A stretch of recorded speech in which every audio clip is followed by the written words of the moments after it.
Hi అండి, నేను మీ Soundarya. Welcome back to our channel. ఈ రోజు వీడియోలో కేవలం బియ్యం పిండితో పకోడీ ఎలా ప్రిపేర్ చేసుకోవాలో చూపించబోతున్నాను.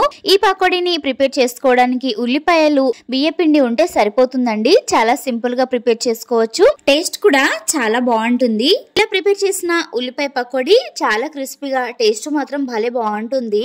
ఇంట్లో వాళ్ళు కూడా చాలా ఇష్టంగా తినేస్తారు. మీకు కూడా తప్పకుండా నచ్చుతుంది. టేస్ట్ అంతా బాగుంటుంది. చాలా ఈజీగా, చాలా సింపుల్ గా ప్రిపేర్ చేసుకోవచ్చు. అవును, కానీ శనగపిండితోని పకోడీ ప్రిపేర్ చేయడం తెలుసు, కానీ బియ్య పిండితోని పకోడీ చేయడం ఎలా అనుకుంటున్నారా? నేను ఇప్పుడు ఈ ప్రాసెస్ లో చాలా సింపుల్ గా చూపిస్తానండి. టేస్ట్ మాత్రం నెక్స్ట్ లెవెల్ ఉంటుంది. మరి ఇంకెందుకు ఆలస్యం, ప్రాసెస్ లోకి వెళ్ళిపోదాము. ప్రాసెస్ లోకి వెళ్ళిపోవడానికంటే ముందు మన ఛానల్ ని ఎవరైనా ఫస్ట్ టైం చూస్తున్నట్టయితే ప్లీజ్ అండి లైక్ చేసి సబ్స్క్రైబ్ చేసుకొని సపోర్ట్ చేయండి. ఈ పకోడీని ప్రిపేర్ చేయడానికి ముందుగా ఒక మిక్సింగ్ బౌల్ తీసుకోవాలి. ఇందులోకి సన్నగా కట్ చేసి పెట్టుకున్న ఉల్లిపాయ ముక్కల్ని అయితే యాడ్ చేసుకోవాలి. ఈ ఉల్లిపాయ ముక్కల్ని వీలైనంత సన్నగా కట్ చేసుకోండి. అప్పుడే మనకు పకోడీ అనేది క్రిస్పీగా, టేస్ట్ బాగుంటుంది. ఇందులోకి సన్నగా కట్ చేసి పెట్టుకున్న పచ్చిమిర్చి ముక్కల్ని కూడా యాడ్ చేసేసుకోవాలి. పచ్చిమిర్చి ముక్కల్ని యాడ్ చేసుకున్న తర్వాత 1 టేబుల్ స్పూన్ వరకు జీలకర్రని యాడ్ చేసుకోవాలి. ఒక 1/2 టేబుల్ స్పూన్ వరకు ధనియాలని యాడ్ చేసుకోవాలి. ధనియాలు అనేది ఆప్షనల్ అండి, నచ్చితే వేసుకోండి, లేదంటే స్కిప్ చేసేయండి. టేస్ట్ కు తగ్గట్టుగా సాల్ట్, కొద్దిగా పసుపు, అలాగే ఒక 1/2 టేబుల్ స్పూన్ వరకు అల్లం వెల్లుల్లి పేస్ట్ ను కూడా యాడ్ చేసుకోవాలి. ఇందులోకి ఒక 2-3 కరివేపాకు రెమ్మలు, అలాగే ఒక 1/2 టేబుల్ స్పూన్ వరకు వాముని కూడా యాడ్ చేసుకోవాలి. ఇందులోకి టేస్ట్ కి తగ్గట్టుగా కారాన్ని కూడా యాడ్ చేసేసుకోవాలి. నేనైతే ఇక్కడ 2 టేబుల్ స్పూన్ల వరకు యాడ్ చేసుకున్నాను. ఇలా కారాన్ని యాడ్ చేసుకున్న తర్వాత ఒకసారి ఈ ఉల్లిపాయల్ని బాగా కలుపుకోండి. బాగా ప్రెస్ చేస్తూ చక్కగా కలుపుకోవాలి. ఉల్లిపాయల్లో ఉన్న వాటర్ అనేది మనకు ఊరాలండి. చూడండి, వీడియోలో చూపిస్తున్నట్టుగా ఈ విధంగా చక్కగా కలిపేసుకోండి. ఈ విధంగా చక్కగా కలిపేసుకున్న తర్వాత ఇందులోకి మనం ముందుగా జల్లించి పెట్టుకున్న 1 కప్పు వరకు బియ్య పిండిని అయితే యాడ్ చేసుకోవాలి. చూడండి, నేనైతే ఇక్కడ 1 కప్పు వరకు బియ్య పిండిని తీసుకుంటున్నాను. మీరు మీ క్వాంటిటీకి తగ్గట్టుగా పిండిని అయితే యాడ్ చేసేసుకోండి. ఇలా బియ్య పిండిని యాడ్ చేసుకున్న తర్వాత మరొకసారి బాగా కలిపేసుకోవాలి. అంటే ఆనియన్స్ లో వేసిన మసాలాలన్నీ బాగా పట్టేలాగా చక్కగా కలిపేసుకోవాలి. ఈ విధంగా చక్కగా కలిపేసుకున్న తర్వాత ఇందులోకి ఒక 1/2 టేబుల్ స్పూన్ వరకు ధనియా పౌడర్ ని, ఒక 1/2 టేబుల్ స్పూన్ వరకు గరం మసాలాని వేసి బాగా కలుపుకోవాలి. ఇలా బాగా కలిపేసుకున్న తర్వాత ఇందులోకి కొద్దిగా వాటర్ ని అయితే యాడ్ చేసేసుకోవాలి. వాటర్ ని ఒకేసారి వేసుకోకండి. వాటర్ ని ఒకేసారి వేసుకున్నామంటే మనకు పిండి కన్సిస్టెన్సీ అనేది పర్ఫెక్ట్ గా రాదు. వాటర్ కాస్త ఎక్కువగా అయిపోయాయి అంటే మనకు పకోడా అనేది క్రిస్పీగా రాకుండా సాఫ్ట్ గా వచ్చేస్తుంది. కాబట్టి వాటర్ ని చూసుకుంటూ కొద్దిగా యాడ్ చేసుకుంటూ ఈ విధంగా చక్కగా కలిపేసుకోవాలి. చూడండి, వీడియోలో చూపిస్తున్నట్టుగా ఈ విధంగా మరి లూజ్ గా కాకుండా, మరి గట్టిగా కాకుండా ఈ విధంగా చక్కగా కలిపేసుకోవాలి. మనం పిండిని కలుపుకున్న తర్వాత ఈ విధంగా చపాతీ ముద్దలాగా అవ్వాలండి. మనం కలుపుకున్న పిండిని కొద్దిగా తీసేసుకొని పకోడీలాగా వేసుకుని చూస్తే మనకు పకోడీలాగా పర్ఫెక్ట్ కన్సిస్టెన్సీలోకి రావాలి.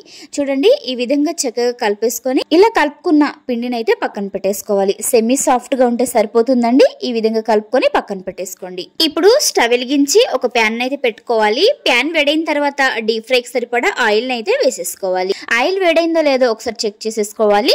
చూడండి, మనకు ఆయిల్ అనేది చక్కగా వేడైపోయింది. మనం ముందుగా కలిపి పెట్టుకున్న ఈ మిశ్రమాన్ని అయితే కొద్దిగా తీసేసుకొని పకోడీలాగా అయితే వేసేసుకోవాలి. ఈ పకోడీలని వేసుకునేటప్పుడు గ్యాస్ ని మీడియం ఫ్లేమ్ లో పెట్టి వేసుకోండి. పకోడీలు బాగా పెద్ద సైజులో వేయకండి. ఈ విధంగా వీడియోలో చూపిస్తున్నట్టుగా చిన్న పకోడీలాగా అయితే వేసేసుకోవాలి.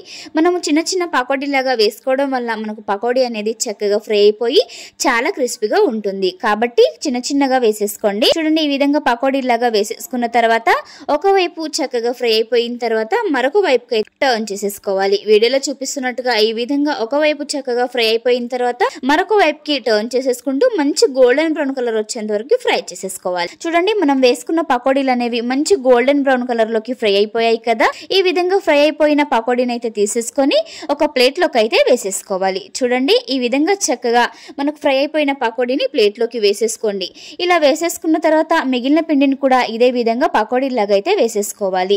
మీరు కాస్త పెద్ద సైజులో కావాలి అని అనుకుంటే పెద్ద సైజులో అయినా వేసేసుకోవచ్చు. చూడండి, ఈ విధంగా చిన్న పకోడీలాగా వేసేసుకోండి. కానీ పకోడీని ఫ్రై చేసేటప్పుడు కంపల్సరీగా గ్యాస్ ని మీడియం ఫ్లేమ్ లో పెట్టి మాత్రమే ఫ్రై చేసుకోండి. అప్పుడే మనకు పకోడీ అనేది మంచిగా ఫ్రై అయిపోతుందండి. చూడండి ఈ పకోడీ కూడా మంచి గోల్డెన్ బ్రౌన్ కలర్ లోకి వచ్చేంత వరకు రెండు వైపులా టర్న్ చేసుకుంటూ బాగా ఫ్రై చేసుకోవాలి. రెండోసారి వేసిన పకోడీ కూడా మంచి గోల్డెన్ బ్రౌన్ కలర్ లోకి ఫ్రై అయిపోయింది కదా, చాలా క్రిస్పీగా కూడా ఫ్రై అయిపోయాయండి. ఈ విధంగా ఫ్రై అయిపోయిన పకోడీని కూడా ప్లేట్ లోకి అయితే తీసేసుకోవాలి. ఇలా ప్లేట్ లోకి తీసేసుకొని స్టవ్ ఆఫ్ చేసేయండి. అంతే అండి, కరకరలాడే బియ్యపిండి పకోడా అయితే మనకు రెడీ అయిపోయింది. చూడండి ఎంత క్రిస్పీగా ఉందో, టేస్ట్ కూడా చాలా బాగుంటుంది. ఈ బియ్య పిండితో ప్రిపేర్ చేసిన పకోడా అనేది మనకు టీ టైం స్నాక్స్ లాగా కూడా ఉపయోగపడుతుంది. ఈవినింగ్ టైంలో పిల్లలు ఏదైనా స్నాక్స్ కావాలి అని అడిగినప్పుడు ఈ విధంగా టక్కున ప్రిపేర్ చేసి పెట్టండి. పిల్లలు కూడా చాలా ఇష్టంగా తినేస్తారు, టేస్ట్ కూడా అంత బాగుంటుంది. చూడండి వీడియోలో చూపిస్తున్నాను ఎంత చక్కగా ఫ్రై అయిపోయిందో పకోడా అనేది. చాలా క్రిస్పీగా ఉందండి, నేను చూపిస్తాను చూడండి ఒకసారి ఎంత క్రిస్పీగా ఉందో. చూడండి, చూసారు కదా ఎంత క్రిస్పీగా ఉందో పకోడా. ఈ బియ్య పిండితో ప్రిపేర్ చేసిన పకోడా ఆయిల్ కూడా చాలా తక్కువగా పీలుస్తుందండి, టేస్ట్ కూడా చాలా బాగుంటుంది. మనము శనగపిండితో చేసే పకోడా కంటే బియ్య పిండితో చేసే పకోడా టేస్ట్ మాత్రం నెక్స్ట్ లెవెల్ ఉంటుంది. ఒక్కసారి మీరు ట్రై చేశారంటే మళ్ళీ మళ్ళీ చేసుకొని తింటారు, అంత బాగుంటుంది. అంత ఈజీగా కూడా ప్రిపేర్ చేసుకోవచ్చు. కేవలం బియ్య పిండి ఉల్లిపాయలు ఉంటే సరిపోతుంది. టక్కున ఈ ఉల్లిపాయ పకోడా అయితే ప్రిపేర్ చేసుకోవచ్చు. మరి మీకు ఈ రెసిపీ నచ్చిందా? నచ్చితే మీరు కూడా ఒకసారి తప్పకుండా ట్రై చేయండి. మీరు ట్రై చేసిన తర్వాత మీకు ఎలా కుదిరిందో కామెంట్ బాక్స్ లో కామెంట్ చేయండి. ఈ వీడియో కనుక మీకు నచ్చినట్టయితే లైక్ చేయండి, షేర్ చేయండి. మరిన్ని మంచి మంచి వీడియోస్ కోసం మన ఛానల్ ని సబ్స్క్రైబ్ చేయండి. పక్కనే ఉన్న బెల్ ఐకాన్ ని క్లిక్ చేయండి. Okay friends, bye. మరి థ్యాంక్ యూ ఫర్ వాచింగ్.